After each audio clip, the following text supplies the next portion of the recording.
Climbers, you've heard us say that 95% of your blood, sweat, tears, and creative energy needs to be spent on marketing and on promotion if you want to reach a bigger audience and make a living as an artist. But what's the difference between marketing and promotion? Because there is one. That's what we're going to talk about today. All right. Welcome to the C.L.I.M.B.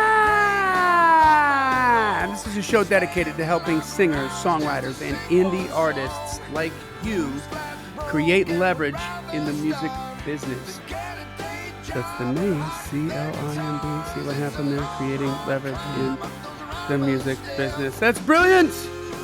What you're going to need, it's the only way to do it these days. Trust me on that. I know too many artists with deals that just aren't making it happen. There's just and there's just way more money to be made. There's way more love and way more of the pie to go around if you do it in a different way, which is to do it yourself, and you don't need anybody's permission. So why we call it the C.L.I.M.B. That's a Baxter name from my good friend and co-host, Mr. Brent Baxter. Brent's an award-winning hit songwriter with cuts by Alan Jackson, Randy Travis, Lady A, Joe Nichols, and more. And what I love about Randy. Many things we love about Randy. I don't know Randy Travis. What I love about Brent is he helps songwriters like I'm a little banged up. He helps songwriters like you turn pro by revealing how they write like a pro, do business like a pro, and then on the regular, when you get those two things tightened up, he can introduce you to the pros and give you the opportunity to create relationships with the pros, and that's the most valuable thing. If your ducks are in a row, as my mom would say, then that's the next step. So you can find Brent at songwritingpro.com. Once again, that's songwritingpro.com. And I would like to introduce you to my co-host, Johnny Dwinell. Johnny owns Daredevil Production. They're breaking artists digitally by identifying new fans through data. If you're an artist looking to increase your streams, blow up your video views, sell more live show tickets, and get discovered by new fans, TV, and music industry pros, then Daredevil Production can help. Daredevil has worked with multi-platinum artists like Colin Ray, Tracy Lawrence, Ty Herndon, and Andy Griggs, just to name a few. You can find Johnny at daredevilproduction.com. That is production, singular, no S, and there is no S because there is no other Johnny D. Marketing and promotion, bro. Yeah, bro. There's a difference, bro. There's a difference. And I assume the difference matters. Yeah, and you know what the main difference is in the music world is artists like the word promotion. They don't like the word marketing. Artists think promotion is cool, and they think marketing is bad. That's salesman stuff. That's used car sales guy. That's icky. Yeah. That's yucky, you know. But there is a difference, and that's what we're going to talk about today. But before we get to that, let's handle some business. Let's get right to it. Join the C.L.I.M.B. community on Facebook if you have not already. It's at, facebook.com/groups/the C.L.I.M.B. community. Super easy to find. You have to ask to be let in. We let everybody in, so don't worry. But there is a little bit of a velvet rope there. We want to make sure that I try to filter out the spammers as much as I can before. So I just don't just approve all. You know, yeah. I'll kind of go in and be like, if I check out the feed and it's clear that this person just set up their Facebook page or whatever, this may be 1 out of 100 of these may be real, right? Where they literally just came on with Facebook in 2022. They've listened to us talk about the Facebook group for 356 episodes. They're like, I'm finally going to join. I'm going to get on Facebook community. I'm going to get on Facebook today and join the C.L.I.M.B. community. Sorry.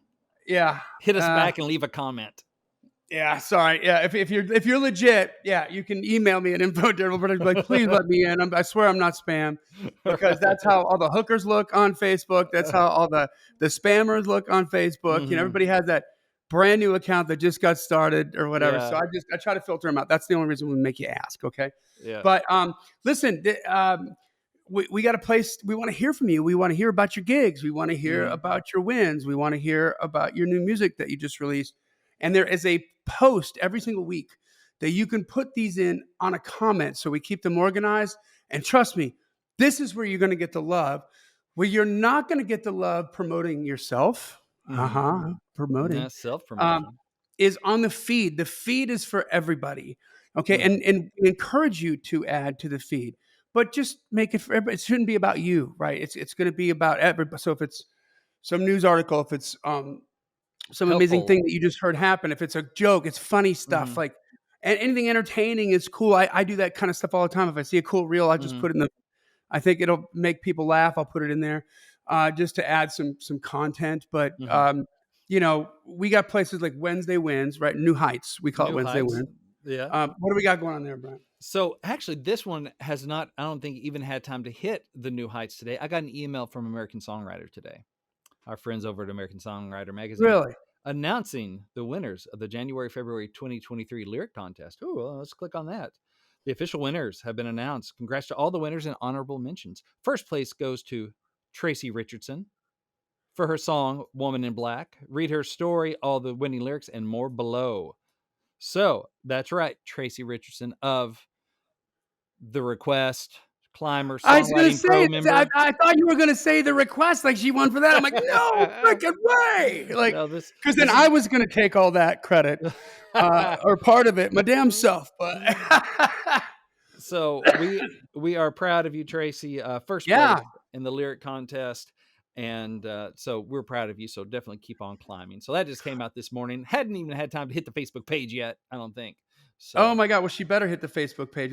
Hey, man. Speaking of songwriting, uh, of American Songwriter Magazine, Mhm, so our connection there was a friend of mine, Zach Litwack, right? His mhm, company was the one that bought American Songwriter Magazine and sort of mhm, shepherded them onto digital, right? Because they were a flailing publication, printed publication, right? mhm, And and now they're thriving again because of his leadership and everything he did. Well, I've got corporate clients that we do marketing and promotion mhm. for. There's that word again, and we do lots of content shoots. And I also know Zach's father, Norm. Okay, and they Okay. have a house in Germantown that Okay. they come and stay in pretty often, but it's mostly an Airbnb, right? It's like one of those, what do they call them? The shotgun homes, that are like Mm, really thin but really long yeah. and 3 floors tall. And and so I was literally shooting in there the last 2 days, Monday and Tuesday. And I go to the bathroom in they let us use their Airbnb as a location to shoot, right? Some Nice. corporate Yeah. stuff. So I go to the bathroom and Zach, dude, has these like huge art pieces that Mhm. are artistic, um, I guess, paintings of American Songwriter magazine covers. Oh, really? They're Huh. so cool, dude. I was like, "Do you I think was he wondering noticed where if I this was stole going. these?" I thought I was gonna say if he had a picture of like Tracy Richardson in the bathroom, I'd be like, that's No, no. really, really weird. No, that's upstairs. No. Okay. Okay. No, Tracy, but I was like, "Dude, I want one of those. I want a couple of those." Like, it was Yeah. just so fat. So it just looks like the coolest art you could possibly have, you know? That's So cool. anyway, That's I cool. don't know why that came to my mind. But all right, so follow the congrats, Tracy. Follow the climb or subscribe to it wherever you consume your podcasts. And most importantly, tell a friend about it. We say it all the time, but it can't be said enough. Okay. Mhm. If you're hanging out with us all this time, we get tons of comments, emails on these shows. Like, hey, this is really great. Thank you so much. Learned a lot. Going to implement this stuff. Whatever. Well, you're doing it because it's helping you help us help somebody else. Mhm. Let them know. Let them know. Hey, man, like there's some really good stuff that could help you here if you're a songwriter. There's some really good stuff that can help you here if you're an artist and you're trying to figure out different ways to be seen, to be heard, Mhm. right? To get ahead, to make the climb. So, with that, Let's get I just into put it. my glasses on. You can't see that It's unless you're watching the video, but I'm serious now. So, what's the difference between marketing and promotion? Brent, since day one, when you and I met, I feel like Mhm. we've just had nonstop conversations about marketing and promotion on all Mhm. things. Yeah, on all kinds of stuff, probably. But you know what? I don't know if I could tell you the difference between marketing and promotion, which is kind of sad because I was a marketing minor in college. well, well, But that's been a while. maybe this is good. Maybe this will ring a bell, and you'll be like, "Oh yeah, we did learn that." Oh, Or that's what it if you was. didn't, Yeah. maybe go back and get part of your money back on your education. I don't know. I'm not saying it's bad, but Yeah. um, so let's start with promotion. All right. Promotion is the short game. Mm. There's a beginning and an end of a promotion. So that's the headline, right? Mhm. So some examples of narrowly focused you can or some examples of different promotions. Excuse me. One is like a narrowly focused promotion, right? So you can promote a music release, you can Mhm. promote a music video. Um, that music release, you're not going to promote it forever, right? Mhm. It's going to go for a while and then it's going to stop. And that video would be attached to the music release. You can promote a live gig, Mhm. right? That's definitely got an ending date, the date of the gig. You can Right. promote a tour, which is actually a series of promotions that are Mhm. based on each live gig in each town on the tour. You can promote an event. You can promote merchandise, bundles, unique fan experiences at live shows, right? Sales, right? That kinda thing? What's Half that? off sale, Black Friday sale, Cyber Monday sale. Hmm. Or just promote your damn merch at the merch table during your show. Mhm. Let them know it's there, right? Mhm. Um, you can promote opt-ins via text or email at your live shows, right? So those are some examples of narrowly focused promotions. One, you can have one-time or now only promotions, and you can see kind of how live gigs specifically fall into this category, right? So we call them concert promoters, right? Mhm. But it's a one-time only, one show only coming through town. Um, you can see how the now only promotion applies to a release, right? Mhm. You're releasing the song once, you're releasing the video once, and you should be releasing a bunch of micro content to support the song. And each one of those pieces of micro content is released once. For merch, uh, this could be, like live show merch promotion, for instance. So I was mentioning before, Brent, you promote it from the stage, right? Hey, if you'd like to get to know me, I'd love to get to know you. I'll be over at the merch table after our show. I can't wait to meet you. You Mhm. know. On that note, the one of my favorite bands is the Crashers from Louisville. Our friend Mark Maxwell, who's been on the show, Mhm. and that's one of the things. So they've been climbers for a long time, and I was super proud and just super. I was proud as a peacock when they told me, like, I went and saw one of their shows, and this is an outdoor show that they did in a park, Mhm. and they took this. If you'd like to get to know us, we'd love to get to know you. We'll be over at the merge table to a whole nother level because they split their show up at this park into two sets. Okay. And in after the first set, that's what he says. We're going to be right over there at that merch table. Come on over and say hello. And you're talking, this band has a draw of, there was maybe 2,500 people there in the park. And Yeah. that was early in the season. By July, they're doing 8,000 down by the river Yeah. in Louisville. So, I mean, he's just like, yeah, dude, our merch just went through the roof when we just started doing this one tweak, right? And so the idea with a one time only is it's happening at a specific time and then it's gone. Um, now that so these are cousins, right? But it's important to sort of dissect them. Okay, Mhm. when you create urgency or scarcity in a promotion, that's a different kind of promotion, right? So this is again certainly built into a live performance. There's urgency. It's happening on this date, and then it's not, and Right. you're out of town. Uh, especially for touring acts. But think about that in terms of oversaturating a market. Mhm. You know, you have. We've said on the show, if you could see Adele every Friday down at the local bar and grill, you're not going to go see it that much, right? Right. But if Mhm. she comes through once every couple of years, you're like, holy crap, I'll spend $400 to go see Adele, right? Yeah. Mhm. It's worth it. So those are two extremes. But somewhere in the like, you don't want to oversaturate a market. You don't want to be promoting in your market that you're in more than, let's say, every every 16 weeks, right? Mhm.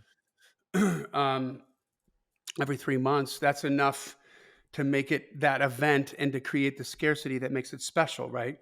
Um, Urgency and scarcity are built into a specific release promotion as well. Like you have a pre-save promotion, and that only happens, you can only pre-save it now before the song drops. And then the music video promotions, micro content promotions.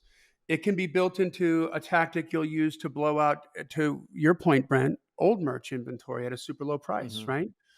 2022 merch on sale now for 50% off, Mm-hmm. so that you can, I mean, obviously, when you include shipping and handling on the merch, you can just go down to rock bottom prices, right? You don't give a damn, like just to get rid of if it's time specific or Mm-hmm. tour specific, and you've done the tour and you made a profit on the merch, then just blow this out for cost, right? Yeah. And get your money back.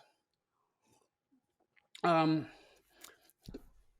it's automatically built into a tour or release specific, timely or event merch specific, event merch too. Like if it's if it's a tour event merch, or if you're on a certain festival or something and you created some merch for that, sometimes that happens. Then that's a very specific piece that has scarcity. Mm-hmm. VIP experiences can create scarcity, don't they? Oh yeah. You know, You don't get VIP. Not everybody gets VIPs. That's why they're VIPs. that's right. That's right. Yeah. That's right. You can build in urgency and scarcity to either begin collecting customer data at live shows or increase your conversion rates on collecting customer data. So, what do I mean by that? Hey, text Brent to 555-230, and everybody gets an exclusive free download that you can only get via this text. That's Mm-hmm. scarcity, right? Yeah. And at the end of the night, we're going to pick two names from the list of people who texted this evening. And those two people are going to get a free merch package, a free merch bundle from us, and a $75 bar tab. Mm-hmm. Urgency and scarcity. You have to do this now to qualify Mm-hmm. to maybe knock a dent in your bar tab, right? Yeah. We've minted 8 $75 NFTs. would cover me for like a year. Yeah, well, for you, it should be like a $75 rice tab. I'm like, how many Coca-Colas is that? Wow. But you're like, hey, do you have rice behind the bar? Because Yeah, how many exactly. bags of rice can I get for $75? That's really going to make a I dent in my need some of pocketbook. that. Yes. Please, por favor. We've minted 8 NFTs that contain blah, blah, blah, blah, blah. And scarcity is what makes NFTs so valuable. Mm-hmm. Scarcity is what made that, is a big part of why that Beeple painting sold for $68 million, Whew. So it's important to note that promotion is not a business. It's a promotion. Okay. All businesses must continue promotions to stay afloat, Mm-hmm. to keep opportunities coming in, which keeps your cash flow coming in. You, as an artist, you have to consistently promote to turn cold audiences into warm audiences, Mm-hmm.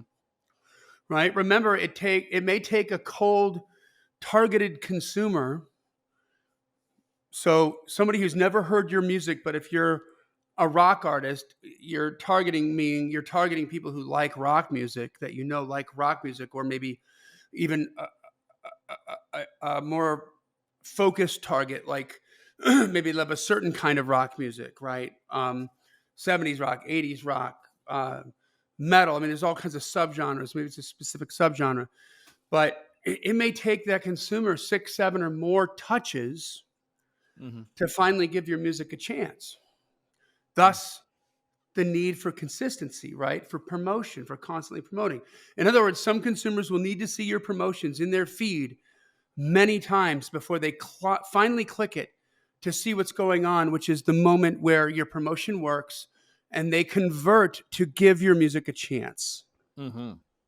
right? And if you did your job, then you're going to continually get small percentages of people who are like, that's my jam, right? Heck yeah. it's just that simple, but you have to promote, right? You need to consistently promote to keep your warm audiences warm. They will cool off if you do nothing.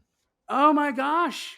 I think everybody understands how terrestrial radio used to break new artists, right?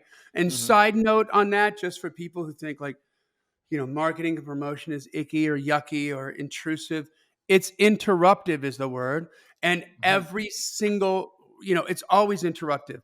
Radio spins are an interruptive promotion tactic Hmm. for a new song, and especially a debut song from a debut artist, but even a new song from the artist that you love. It's interruptive because nobody is listening to hear or discover that debut artist. They're listening to hear their jam. That's right.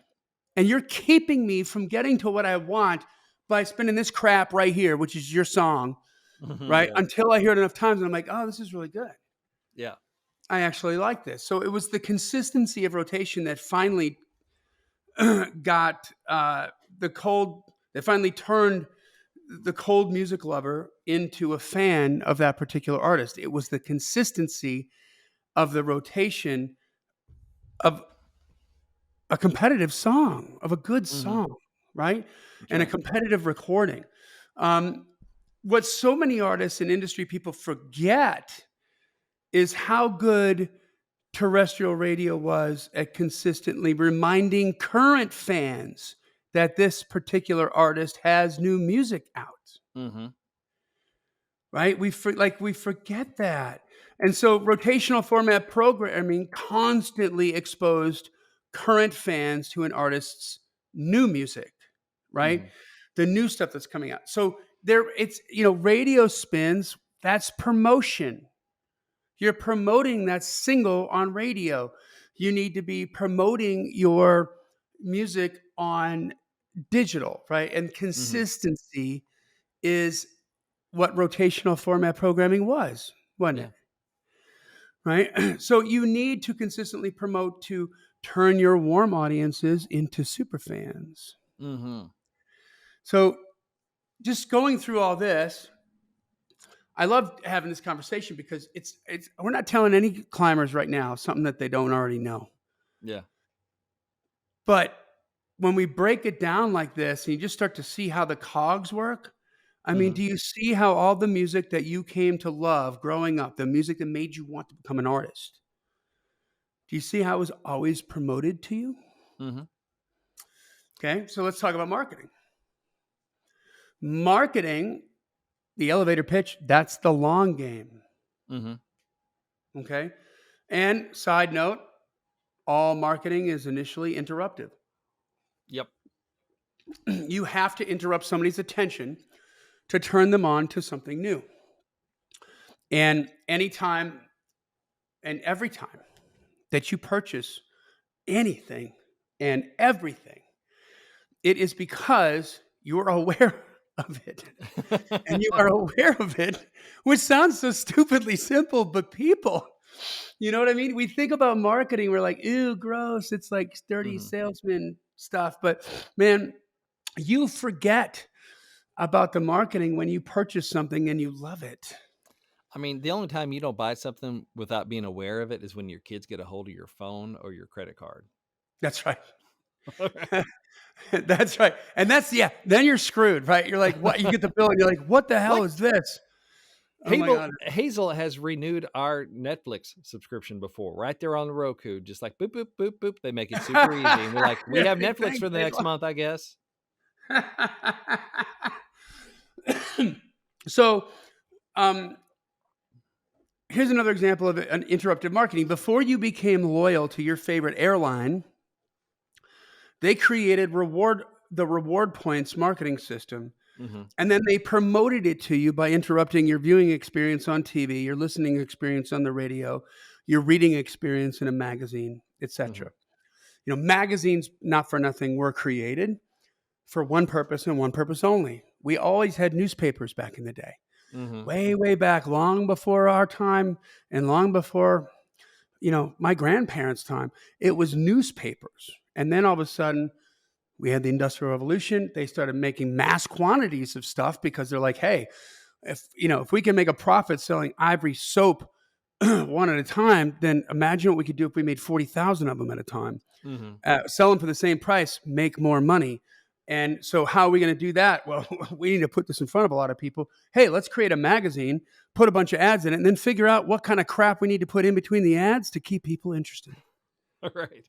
That's Uh, uh, exactly what Time Magazine, Newsweek, Cosmopolitan, Men's Health, Women's Health, all these Sports Illustrated, they're advertisement books with content on the inside. and terrestrial radio. Yeah, and terrestrial radio, television. Yes. Don't you dare for 1 second, and this is not a political statement, because it doesn't matter what side of the aisle you sit on politically. Don't you dare think for 1 second that, at least in the United States, that the news channels have any truck, any goal, any agenda of helping you learn about the news. Mhm. They don't give a crap. They are selling ad space. Yes. Period. End of story. And ad space is more expensive if we have a bigger audience. And so, what can we tell you to make sure you're going to listen? You're going to Mhm. watch, Well, that's why there's right? so much commentary on news channels versus just straight up, here's what happened, here's what happened. You think there's not 24 hours worth of new stuff going on in the world that they could just Yeah. inform you about? No, they know Yep.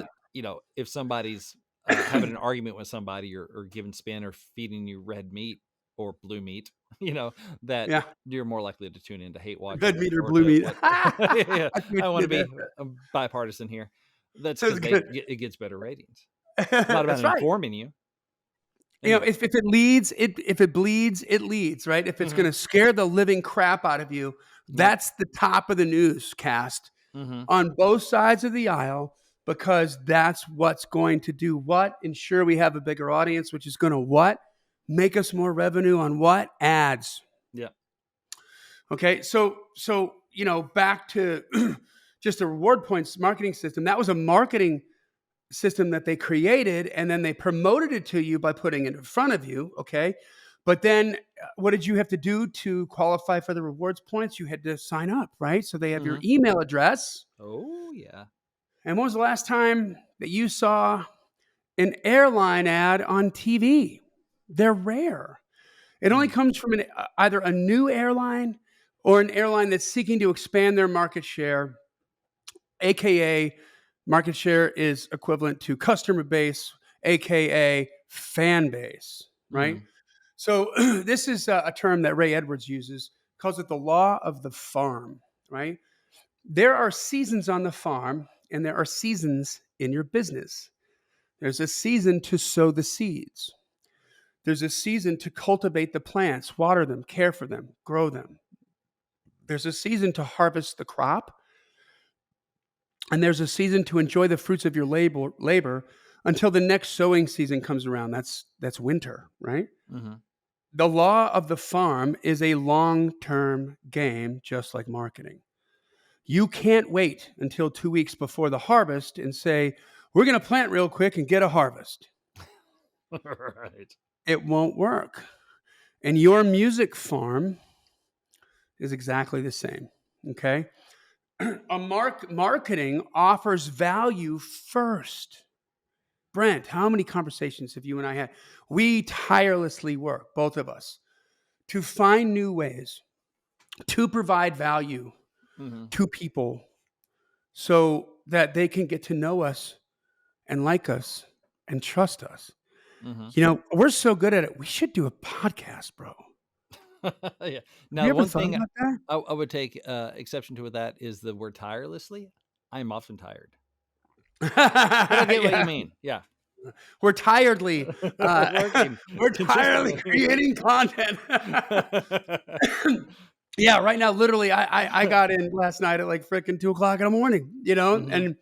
and I had a whole day shoot yesterday. Came home, packed my bags, went to the airport, came here, and got up to do freaking 4 episodes today. There you go. Right, so I Yep. am hyper extended on coffee and goodwill from my boy Brent. You know what I mean? uh, so when you offer value first, you sow the seeds of value to create a relationship before you ask them to buy or before you, Mhm. have a call to action, right? Gary Vaynerchuk is, jab, jab, jab, right Right hook, hook.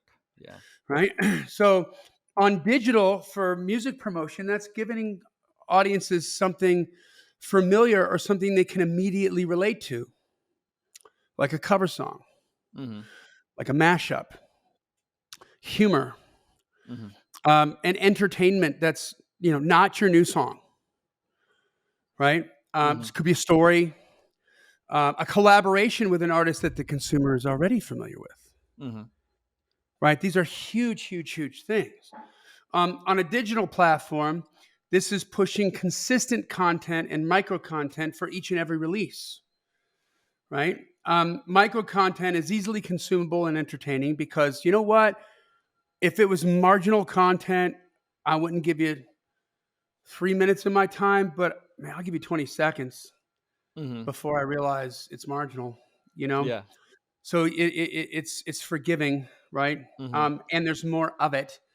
And so I'm going to hear that hook more times, right? The Mhm. draw is the video content. The benefit is they have to listen to your song hook while they watch, Mhm. right? Yep. Release schedules have to be consistent. On the music release is video content. um, if you're waiting more than 6 to 8 weeks in between releases, you're still thinking radio and playing the broadcast game, the singles game. This is going to be too infrequent, and you'll fail to build and maintain a warm audience or a fan base. You'll get exposure, Mhm. but exposure is not enough, right?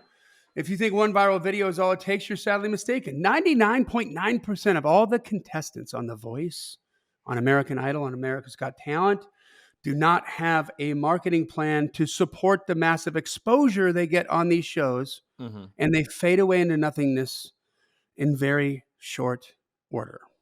In a way, like something like The Voice is like a promotion, It is. but it's not marketing. It's a Yeah, kind of right. one time or No, short term it's a event that's promotion. poof.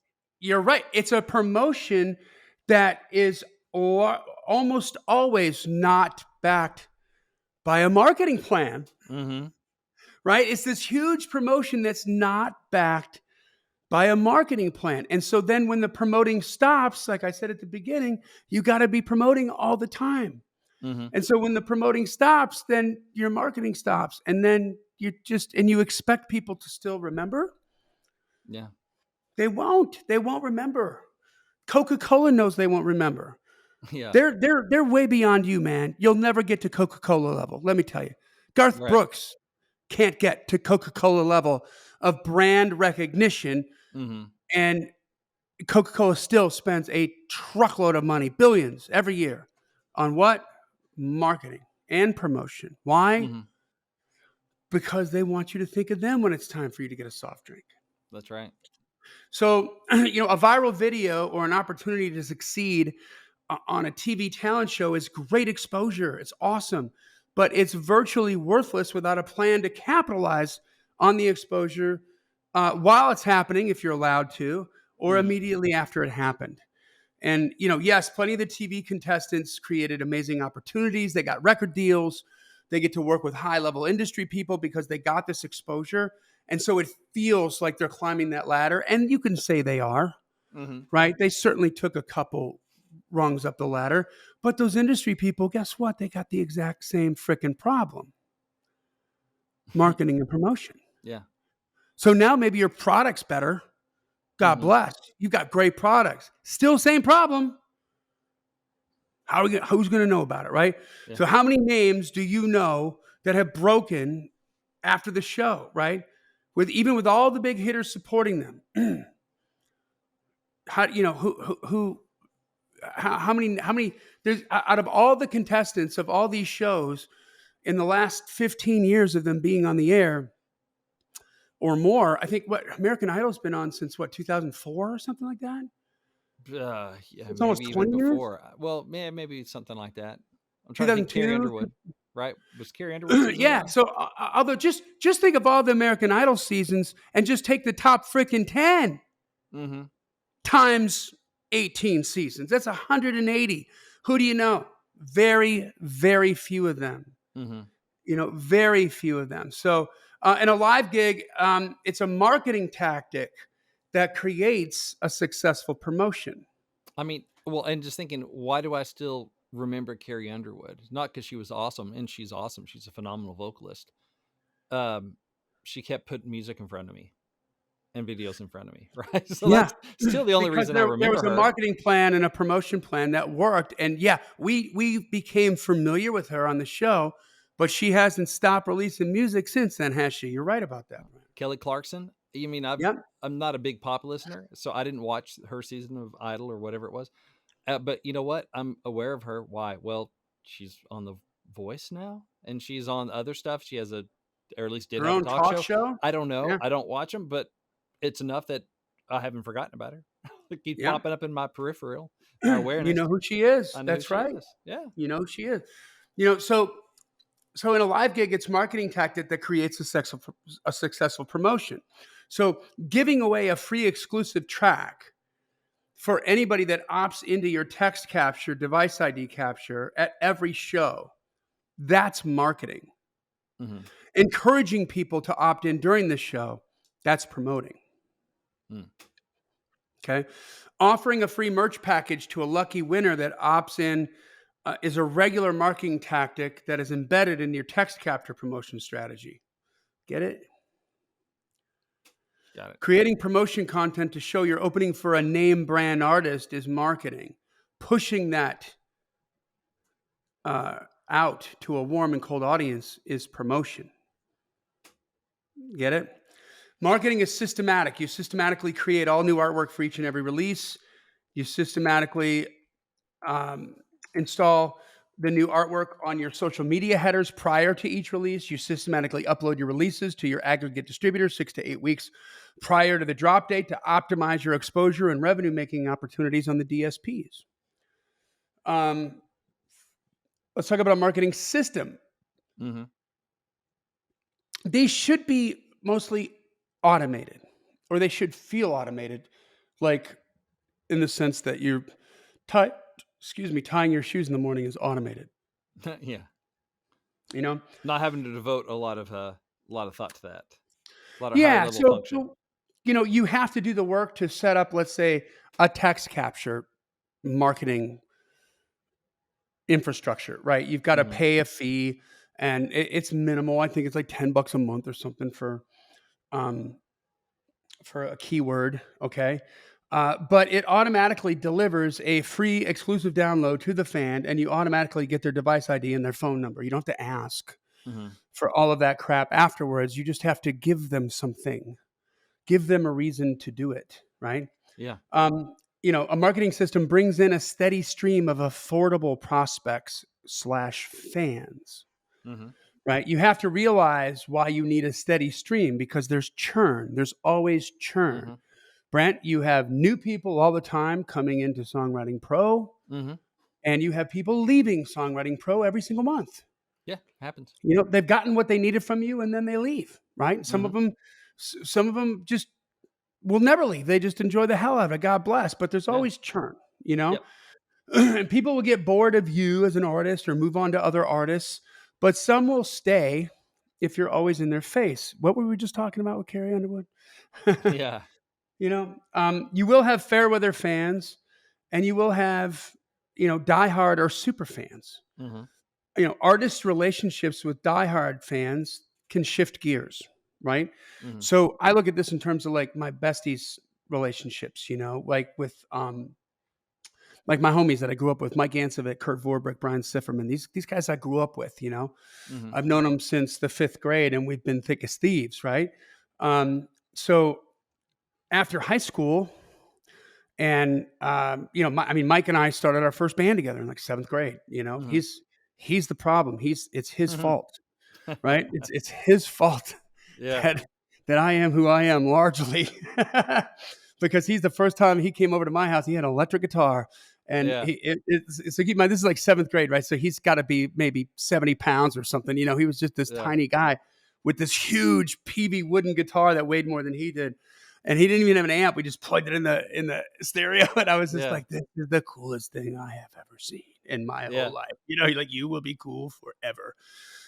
But um, now our relationship shifted gears. We all live in different parts of the country. They got families. Mhm. We all have different relationships. But man, when we get on the phone or when we see each other again, we just pick up right where we left off. Mhm. So it's shifting gears. It's allowed to shift gears because we're at that level, right? And it's like your relationship with Garth Brooks or your relationship with your favorite artist. Mhm. Like it's just so good to see him again. Yeah. And you know who he is. That's a super fan, right? Um, your high gear is, if you think about it in terms of artist relationships, it's when before they were legacy artists, they were stars, right? They're on the radio at the height of their careers. They're constantly in public eye, constantly in our awareness. They're always on the radio, always on tour, and they're creating more and more super fans via constant marketing and promotion. Mhm. Low gear, they lost their record deals. They weren't on the radio anymore. They're no longer consistently in front of our faces. And so only the diehard fans spend money. And they only spend money at the live shows and on merch at the live shows because they show up to the gig. Mhm. And they show up because the diehard fans recognize the brand of their favorite artist from the din of all the ads that they've seen that week or that day, which is just heads up 5,000 ads a day you see. You don't even realize it Wow. Yeah. because your brain tunes it out, right? So Mhm. when you're out of the public eye and no longer forcefully in front of their faces, the fair weather fans will forget you to follow whatever is in front of their face right now. Mhm. And so those ads were served up the same old way, man. Radio, newspapers, local rags, maybe a billboard, right? They typically weren't served up in your social media feed. Is anybody thinking, wow, those legacy artists can now forcefully put themselves back into the awareness of their fair with their fans via social media Mhm. and turn them back into super fans? So why don't they do it? Good question, Precisely. Johnny. Precisely, right? Yeah. um, so, prospects become clients or fans, right? A customer is somebody who buys something from you at one time. A client is like a super fan, a long-term relationship that they have with the artist. And your marketing system needs to be predictable and reliable. Okay? You know how much it costs and you know what the return is. Okay, so increased exposure of your music and your video content means increasing streams on the streaming services and the DSPs, increasing video views, increasing engagement with your paid and your organic content, increasing follows on your social media platforms, increasing traffic online, increasing live show audiences. Think live gigs and tours, which are just, tours a string of live gigs, right? Think social Mhm. media, pretty good idea the range of engagement an organic post will bring you. Watch what happens with your paid promotion, Mhm. right? When you forcefully put it into somebody's feed, watch what happens. You guys, this is like freaking marketing porn. I mean, there's nothing more exciting than finding out that 350 people saved your song, Yeah. saved your video on Facebook or Instagram because they just loved it, and watching your YouTube views go up, and you're not even promoting to YouTube, maybe, you know, Mhm. because they saw it, they were exposed to it multiple times, and then they went to go find it where on their favorite platform, right? And I know several artists that we've had that have sort of adopted just as one marketing example, one marketing system is the text offer, right? The keyword text to this number, and Mhm. you get this download, and there's whatever, a free bar tab or something like that. And the conversion rate on that is around 20% Mhm. when they really sell it. So, how many people have you played in front of in 2022? I want you to really think about that. How Mhm. many people have you played in front of in 2022? Okay. How many people are you going to play in front of next year? And what's 20% of that number? Yeah. you know? So there it is, guys. That is remarkably, I can't believe we're this quick. That was a long one. That's the difference between marketing and promotion. They are two different things. They feel like the same thing, but yet when you look at a record label budget, it's always a budget for what? Marketing and promotion. Mm-hmm. Why don't they just call it marketing? Why don't they just call it promotion? Because they're two different things. And you need to know the difference. The more we demystify this for you, the more you're going to come around. The more you're going to realize that you got to put gas in the car, man. It doesn't matter how good the engine is. So far it ain't going to run on sunlight. Yeah, that's right. You know what I mean? You got to have to put something in the tank. So anyway, guys, we talked about traffic, increasing traffic. We got a freebie for you. It's a free PDF download. Whoever owns the traffic rules the road. And I'm going to do a podcast episode coming up here where I'm going to unpack a Billboard article about